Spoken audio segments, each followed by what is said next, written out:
میں نبی اسلام کی زیارت نہیں ہوتی، کیونکہ پاکی ناپاکی میں ہمارا اتنا دھیان نہیں ہوتا، اس لیے پھر ہمیں نبی اسلام کی زیارت نہیں ہوتی۔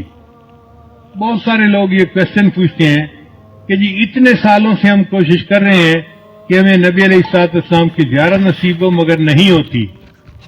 عام طور پہ جو ہم نے بزرگوں سے سنا ہے اس کی دو وجوہات ہوتی ہیں، ایک نگاہ ناپاک ہوتی ہے اور ایک بدن یا کپڑے ناپاک ہوتے ہیں جس کی وجہ سے زیارت سے محروم ہو جاتے ہیں۔ اگر ان دو چیزوں پر محنت کریں تو اللہ تعالیٰ زیارت نصیب جلدی فرما دیں گے۔ نگاہ کا بہت زیادہ پرہیز کریں،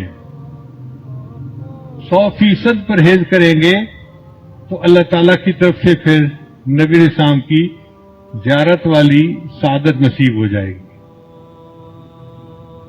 میرے والدین چونکہ شروع سے ہی نیکی کی زندگی گزارنے والے تھے تو میں نے تذکرۃ الاولیاء کتاب 5ویں کلاس میں پڑھی تھی۔ 5ویں کلاس کے بچے کو تو ابھی کنسیپٹ بھی نہیں ہوتا، مگر مجھے والد صاحب نے وہ کتاب لا کر دی کہیں سے، تو میں نے اس میں اللہ والوں کے واقعات پڑھے تو دل میں بڑا شوق ہوا کہ مجھے بھی اس لائن پہ چلنا ہے اور اللہ والوں کی لائن پہ آگے بڑھنا ہے۔ پھر اس میں ایک کتاب میں نے پڑھا کہ نگاہ کا بہت پرہیز کرنا چاہیے، تو چھوٹی عمر میں ابھی میں بالغ نہیں ہوا تھا، اس عمر سے ہی نگاہ کا پرہیز شروع کر دیا، بہت بچتا تھا، بہت نگاہ کو بچاتا تھا۔ اور مجھے اس زمانے میں اپنی والدہ سے ڈانٹ بھی بہت پڑتی تھی۔ ہر دوسرے تیسرے دن کوئی محلے کی آنٹی آتی اور میری والدہ کو کہتی تیرا بیٹا جا رہا تھا، اسے تو ہمیں سلام بھی نہیں کیا، یہ تو ہمیں اپنی خالہ ہی نہیں سمجھتا۔ اور امی مجھے بلا لیتی تھی، بیٹا تو نے اپنی خالہ کو سلام کیوں نہیں کیا، یہ تو میری کلاس فیلو تھی، یہ تو میری سہیلی تھی، ہم بچپن کی دوست ہیں، تم سلام تو کرتے۔ اور مجھے پتہ بھی نہیں ہوتا تھا کہ یہ آنٹی کہاں گزری تھی اور کہاں اس کو سلام کرنا تھا۔ تو میں آگے سے ایک بار کہتا تھا، امی آنٹی سے یہ پوچھو کیا میں نے اس کی طرف دیکھا تھا؟ تو جب امی پوچھتی تو پھر وہ آنٹی کہتی ہاں یہ تو یوں کر کے چلتا ہے، سر اس کا نیچے لگا ہوتا ہے، زمین کے علاوہ تو کچھ دیکھ نہیں رہا ہوتا، اس نے کہا اس کو۔ میں نے کہا امی مجھے یہ بھی نہیں پتا میرے پاس سے مرد گزرا ہے یا عورت گزری ہے، میں کس کو سلام کرتا؟ تب جا کے میری جان چھوٹتی تھی۔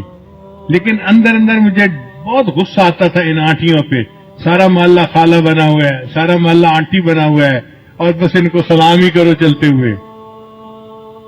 لیکن نگاہ کی اتنی حفاظت کا بہت فائدہ ہوا۔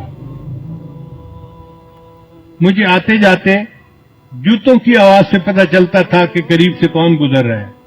عام طور پہ مردوں کی جوتوں کی آواز اور ہوتی ہے اور عورتوں کے جوتوں کی آواز ڈیفرنٹ ہوتی ہے، اس سے اندازہ ہو جاتا تھا کہ قریب سے گزرا کون ہے، ورنہ کپڑا بھی نہیں دیکھتے تھے کہ قریب گزرنے والا کون تھا۔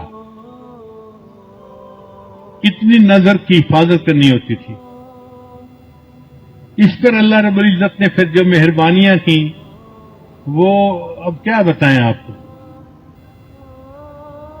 ہمارے ایک ساتھی ہیں لاہور کے، ایک دن مجھے کہنے لگے کہ میں آپ کو ایک بات بتاؤں، مجھے حضرت نے بتائی۔ میں نے کہا بتائیں۔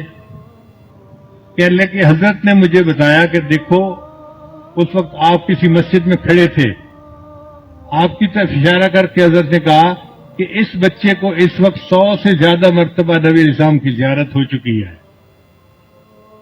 میں سن کے حیران ہو گیا، اور حیرت مجھے اس کی تھی کہ پتہ اس کو کیسے چلا۔ اس نے کہا جی کہ مجھے حضرت نے یہ بات بتائی تھی، شیخ نے یہ بات بتائی تھی۔ لیکن آن لائن کیونکہ پاکی ناپاکی میں نے کہا بتائیں۔ کہنے لگے کہ حضرت نے مجھے بتایا کہ دیکھو اس وقت آپ کسی مسجد میں کھڑے تھے، آپ کی طرف اشارہ کر کے حضرت نے کہا کہ اس بچے کو اس وقت 100 سے زیادہ مرتبہ نبی اسلام کی زیارت ہو چکی ہے۔ میں سن کے حیران ہو گیا، اور حیرت مجھے اس کی تھی کہ پتہ اس کو کیسے چلا۔ اس نے کہا جی کہ مجھے حضرت نے یہ بات بتائی تھی، شیخ نے یہ بات بتائی تھی۔ تو نگاہ کی حفاظت کا پھر یہ فائدہ ہوا کہ اللہ تعالیٰ نے 30 سال کی عمر سے پہلے 100 سے زیادہ مرتبہ نبی اسلام کی زیارت نصیب فرما دی.